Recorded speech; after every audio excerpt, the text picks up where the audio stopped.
Welcome to Penrose Learning, where we make understanding easy. You start by assembling focused inputs, timestamps, RSSI values, channels, and locations.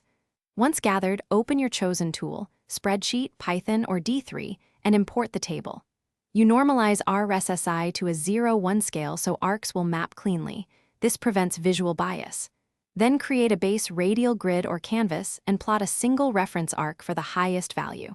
This first arc establishes scale, so you can layer additional noodles with consistent radii and spacing as you proceed.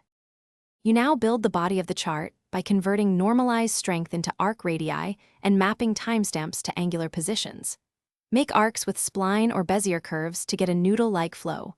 Once you set control points, vary stroke width and opacity by strength, thicker and more opaque for strong signals. Make small offsets or noise to avoid perfectly concentric lines and create an organic texture. Then group arcs by access point or band. Apply a distinct palette for readability, and check spacing so layers don't overlap confusingly. You finish by annotating the chart. Add a clear legend, axis labels or radial ticks, and interactive tooltips if using D3 so viewers can inspect exact values. Once done, export to SVG or PNG and create a responsive web embed if needed.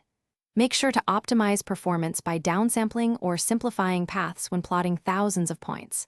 If things go wrong, check your normalization first, then overlapping arcs and color contrast. Adjusting opacity, stroke width, or ordering usually resolves visual clutter quickly. Thanks for watching. If this was helpful, leave a like and consider subscribing. See you next time.